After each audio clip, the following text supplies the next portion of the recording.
All right, I'm going to read the entire letter. I've done this once before, and I'll do it again. It's written to my great-grandfather. I'm going to get my middle name from. This is Sunday afternoon.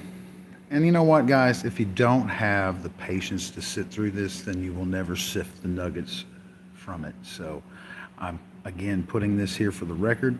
It should probably be in the Smithsonian, but for some reason my mom thought it was a good idea to laminate it. Same thing with that 1856 Springfield musket. She thought it'd be a good idea to scrub the patina off of it. I digress. I'm going to read this now, if possible. I'm going to try to set the phone down and do this properly, and I'll speak loudly. This is Sunday afternoon.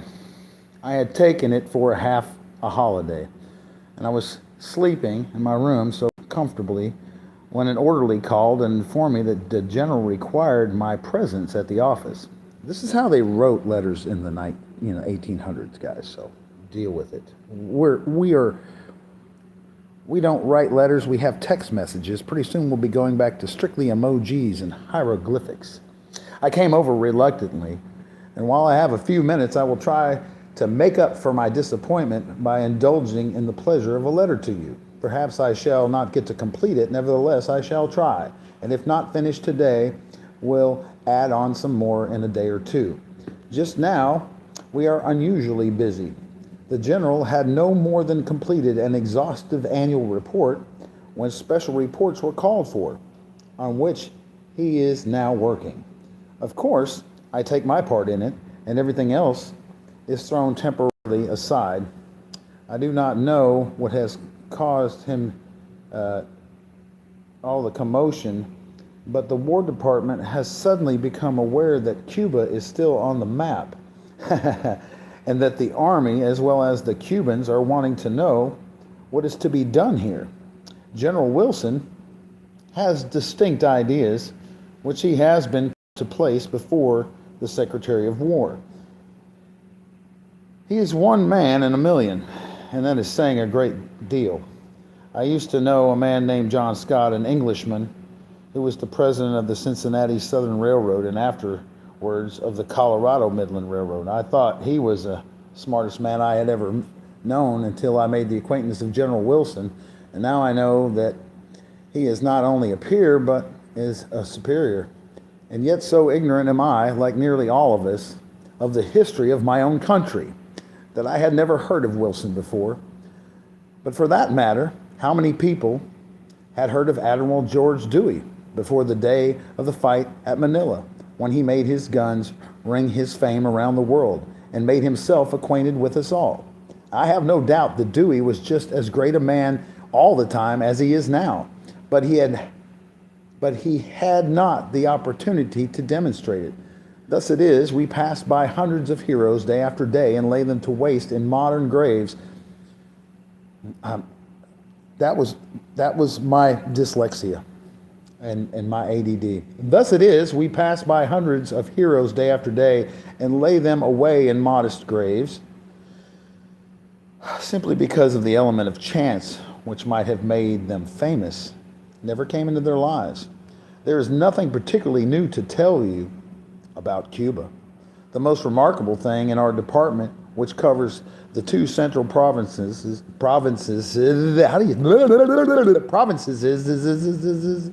whatever, and consequently the larger part of the island, is the wonderful state of health that prevails while the whole world had yellow fever and a plague. Oh, what are we doing? Oh, that's right, they have no gas, and they have garbage piling up in the street for months. Like we're trying to brew a plague that easily could infiltrate into Florida. So just for health reasons alone, you should give them gas. You're having a fire sale on our strategic oil reserve. What are you going to do when you run out of that? What are we going to burn for fuel then? The P. Diddy oil? The evidence locker? Punk.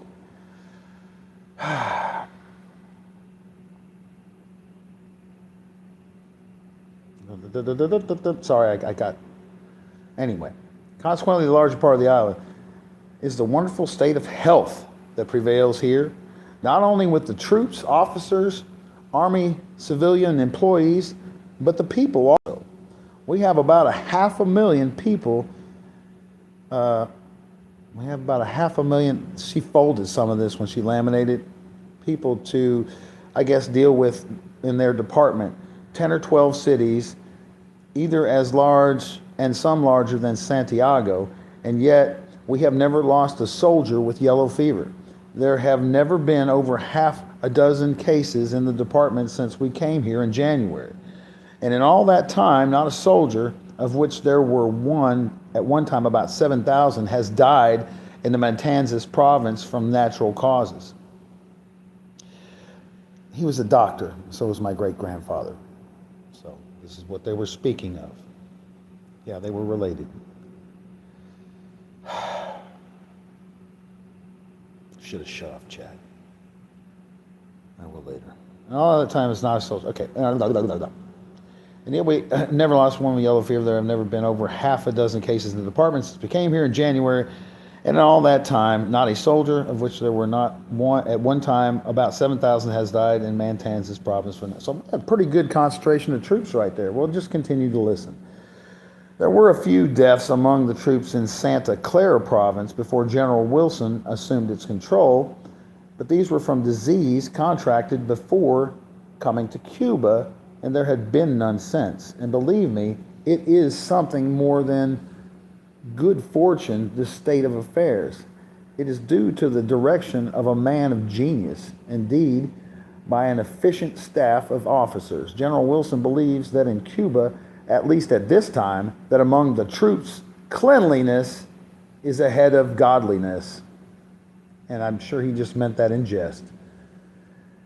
And then an ounce of prevention is worth a pound of cure.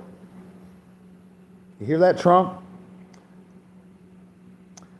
While the newspapers in the States are making a hero of General Wood, which is a joke, for, quote, stamping out the yellow fever brought on by his own violation of the golden rule of fever experts not to disturb the soil of the streets, we are trying to establish the modest reputation of having prevented it entirely.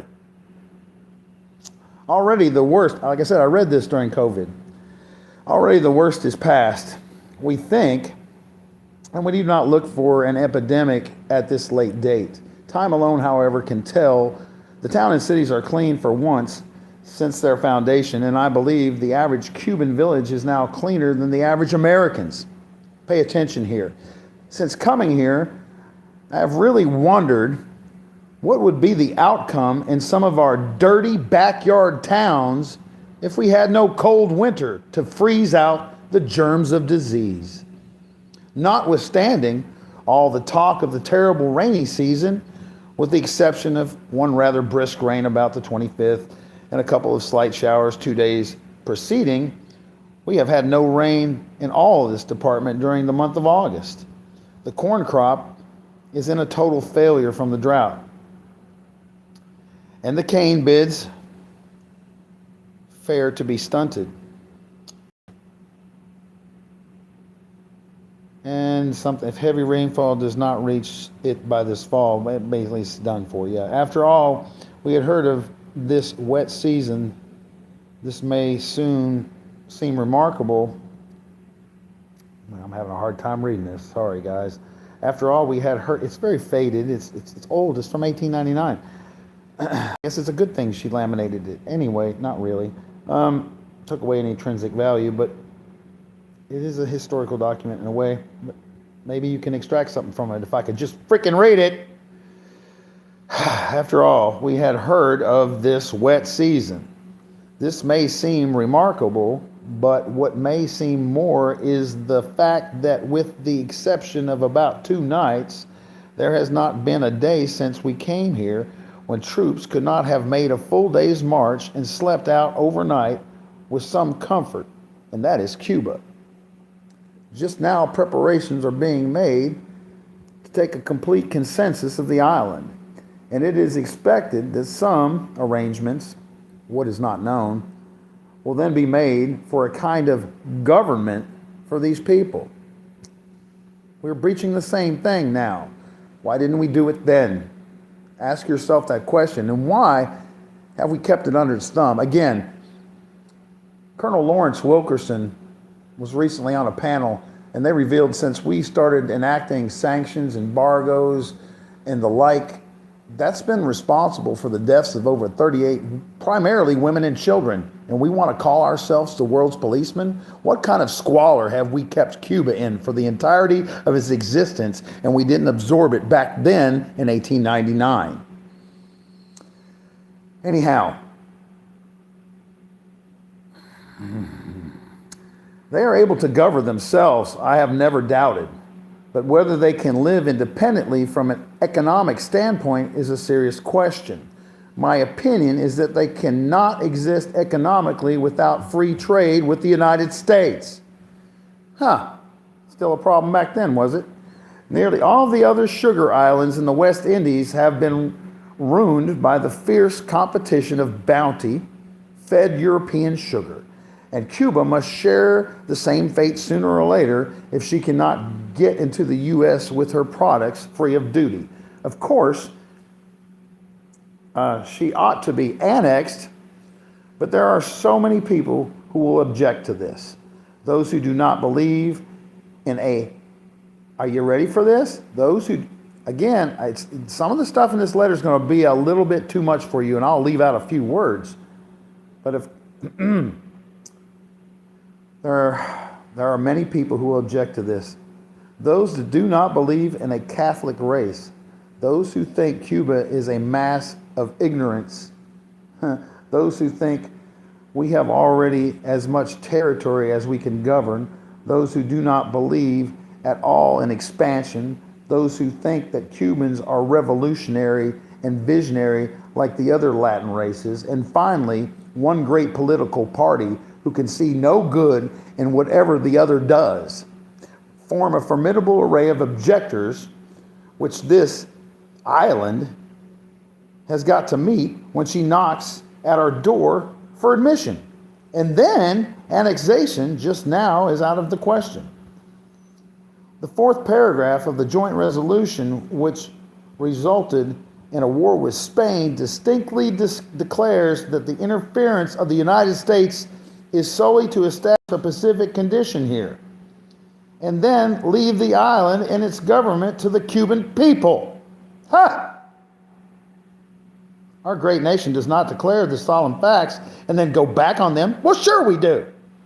We must keep our promise, and if Cuba ever becomes part of the Union, it must be of her own free will, as in the case of the annexation of Hawaii. Amen to that.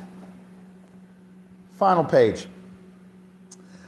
Well, there you go. I've given you a long talk on Cuba, which I never intended, and you must excuse me if you are bored or tired. And further, I must ask you to make no public use of this information. Well, I am, because it applied to COVID and it applies now, little Marco Rubio. You should grow into your ears and your shoes, son. I must ask you to make no public use of this information so far as your newspapers are concerned. There you go. The prostitutes do not care, as my proposition here would not permit me to write anything for the papers, as I am so well acquainted with the views of my chief that I can not but unconditionally reflect them. My mother is still in Cincinnati. I've read you this garbage earlier, but I'll read it again. As I told you before, it will please me immensely if you will look her up when you're visiting there. John is in California, and I fear he will never regain his lost health. My brother in New York is just returning from a summer in Bath Beach with his family to New York City proper to entertain my sister, Miss Knapp, who will visit him while cousin George Dewey is in the metropolis. This ends my family, and I have no girl. I'm getting a splendid salary here, better than I ever drew before, and would have no complaint to make if it were not so quite out of the world. We have absolutely no form of amusement, yet I do want to stay here in another Spanish country. Yet I do want to stay here or in another Spanish country until I have acquired the language perfectly. Already I can spout considerably, but I want to know it all well.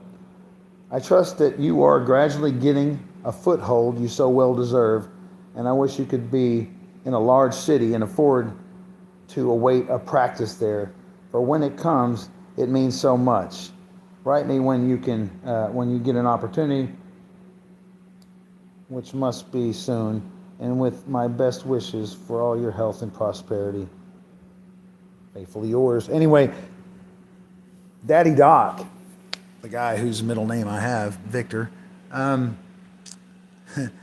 Victor never made really a penny as a doctor.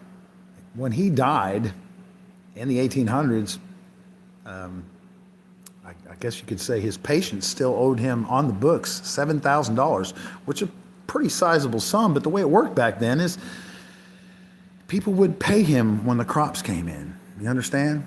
And my grandfather was a classy dude. I still have his cufflinks. And he would get dressed to the nines and put on those cufflinks and ride out in his carriage every time he brought a new life into this world. And if you want to know why God turned his back on this country, there's about 64 million reasons why.